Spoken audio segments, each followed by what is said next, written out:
안녕하세요. 뉴스반장입니다. 가장 저열하고 비열하며 더러운 방식으로 포문을 연 박용진 민주당 의원. 자신의 지역구에 출사표를 던진 정봉주 전 의원을 향해 성비자로 폄훼 조롱하며 미투를 언급하고 나섰는데요. 역시다 싶습니다. 그런데 박 의원은 알까요? 정봉주 전 의원은 이 건과 관련해 무죄를 선고받았습니다. 박 의원이 성희롱 논란이 불거진 현근택 민주연구원 부원장 등을 언급하며 자격 없는 형편없는 인물을 공천하면 민주당은 망하는 길이라며 입에 거품을 물었습니다.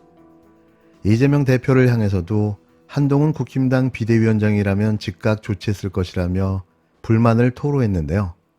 박 의원은 15일 CBS 라디오 김현정의 뉴스쇼에서 정봉주 전 의원의 미투 의혹, 그리고 강 의원 특보의 성문제와 관련된 범죄 혐의, 그리고 현근택 부원장의 성희롱 사건, 이렇게 성비위 의혹 3인방, 이 트로이카가 당의 공천 국면을 이끌어가는 것처럼 보이면 정말 큰일 난다며 아무 말 대잔치를 시작했습니다.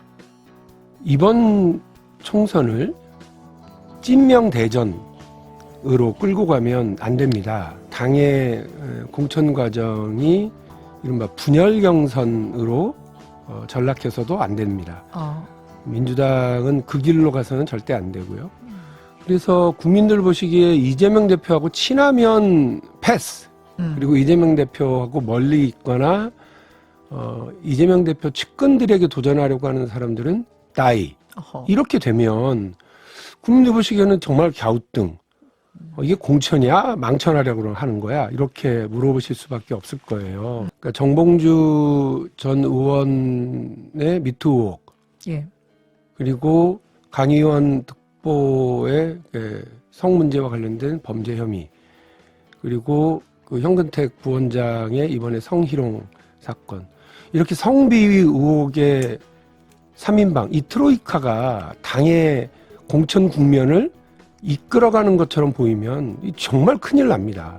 그런데 지금 이렇게 그 성비 논란의 트로이카가 당을 끌고 간다, 공천 국면을, 엄청난 마이너스가 될 거라는 점을 제가 분명히 말씀드리고요. 행여나 현근택 그 부원장에 대한 조치를 주저하거나 강 의원 특보에 대한 뭐 어떤 조치를 이렇게 회피하려고 하거나 정봉주 미투 의혹을 모르는 척하거나 이렇게 보이면 아까 제가 말씀드리는 것처럼 이거는 이제 망하는 길로 갈 거예요. 뭐 양문석, 김우영 이분들처럼 명분 없는 출마를 넘어서서 본인들이 출마하고 싶어하는 지역의 이른바 비주류 의원에 대해서 수박이니 배신자니 배신의 정치니 이런 말들로 공격을 하는, 그걸로 자신의 지지를 끌어모으려고 하는 이런 모습들이 계속 보이면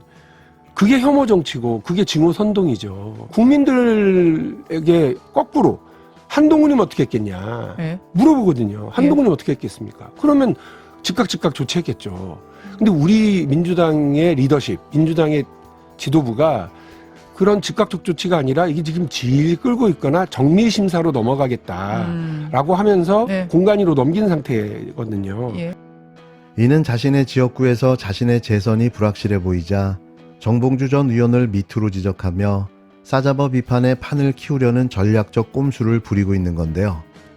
그는 이미 자력으로 선거에 이길 수 없다고 판단한 모양입니다. 말이야 바른 말이지 감히 봉도사 정봉주 의원과 진검승부가 가능할까요? 이미 그는 쫄았습니다. 이때 해야 할 말이 있죠. 그러시면 뒤지시던지. 그는 자신의 발언의 합리화를 위해 이곳저곳에서 벌어진 사례들을 가져와 끼워 맞춰댔는데요.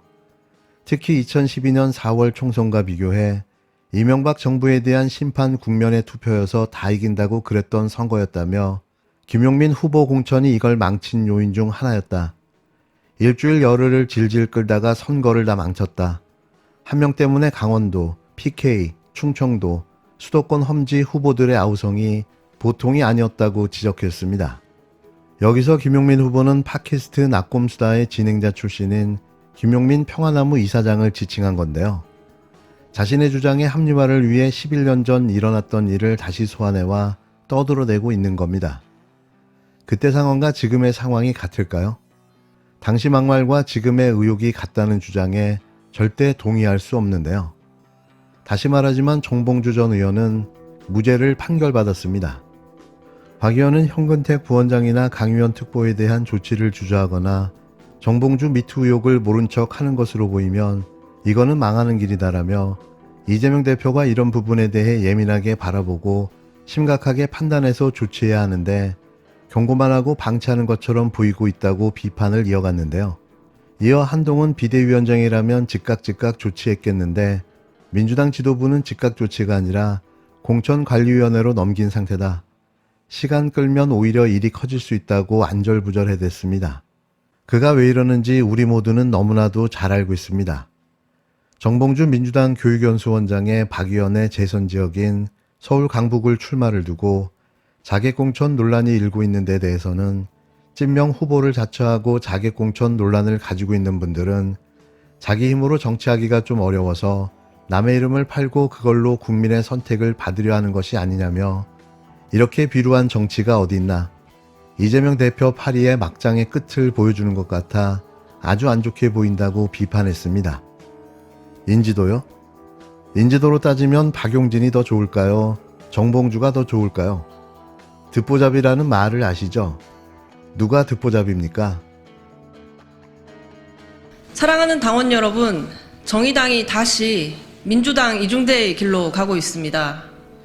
어제는 운동권 최소연합을 선언했지만 조만간 조국신당과 개혁연합신당, 진보당 등과 함께 민주당이 주도하는 비례위성정당에 참가하게 될 겁니다. 연합정당이라는 교묘한 수사와 민주당 느낌을 최대한 빼는 수작으로 인천연합과 전환, 막후에 심상정 의원은 마지막까지 당원과 시민을 속일 테지만 실제로 지도부 내에서 논의되고 있고 비대위원장의 인터뷰에서도 관측할 수 있는 분명한 흐름입니다. 올해는 민주노동당이 원내에 진입한 지 꼭 20년이 되는 해입니다. 20년 전 민주노동당 지도부는 20년 후에도 정의당의 주류입니다. 정의당은 시대 변화에 맞춰 혁신하지 못했고 오직 관성에 따라 운동권연합, 민주대연합을 바라고 있습니다. 조국 전 법무부 장관 지명, 박원순 전 시장 조문 시기에도 정의당은 민주당과 정확히 일치하는 세계관에 따라 선택했습니다. 그 반독재 민주화 세계관에서 먼 젊은 정치인들이 반대했지만 도저히 바꿀 수 없었습니다. 존경하는 시민 여러분, 저는 정의당이 시민께 약속한 재창당은 제3지대 신당 창당이 되어야 한다고 주장해왔습니다. 제가 사랑하는 정의당과 진보 정치의 약속을 지키기 위해서였습니다. 권위주의와 팬덤 정치로 타락해 어떤 문제도 해결하지 못하는 양당 정치의 대안을 제시해야 대한민국 시민의 지지를 회복할 수 있을 것이라 생각했습니다. 대한민국 시민은 이제 한 손으로 셀 수 있는 정도의 의석을 갖고 가장 실현하기 어려운 법안을 내면서 우리가 가장 진보적이라 자유하는 정치는 필요 없다고 하십니다. 저는 지금 이 순간에도 정의당이 민주당의 도움 없이는 살아남을 수 없는 정당으로 몰락해가는 걸 참을 수가 없습니다. 당원 여러분, 그리고 시민 여러분, 저는 정의당의 퇴행을 막지 못했습니다. 당대회는 돌릴 수 없고 당원 총투표는 무의미해졌습니다. 숱한 오해와 비난 속에 지난 4년을 살아왔기 때문에 류호정이 비례 한 번 더 하려고 저런다 류의 조롱은 괜찮았습니다. 다만 저의 진심을 당원과 시민에게 잘 전달하지 못했음이 슬프고 아픕니다. 온전히 모두 저의 책임입니다. 얘가 이런 말을 할 자격이 있을까요? 자기가 망가뜨려 놓은 정의당을 민주당 이중대로 비판하며 심상정 전 대표를 직격했는데요. 저는 이해의 입에서 민주주의와 진보 진영을 논한다는 게 도무지 자존심 상에 더 들어줄 수가 없습니다.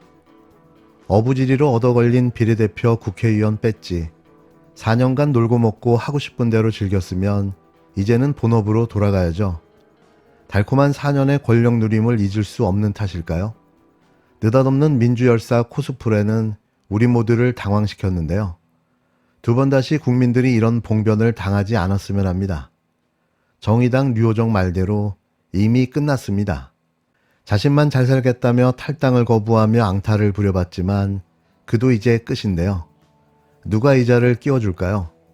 국회의원 신분이 사라진 자연인 류호정에게 누가 관심이나 있을까 싶은 거죠. 로또를 한 번 맞았는데 왜 또 맞을 거라 생각하는 걸까요? 그의 출마 선언이 올해 최고의 코미디였는데요. 류호정은 안철수 지역구 출사표를 던지며 총선 출마를 선언했습니다. 이건 뭐죠? 비례대표의 지역구 도전장. 될까요? 될 수 있을까요? 될 리가 있겠습니까? 안 그래도 어리버리한 안철수를 순식간에 바보로 만들어버린 류호정.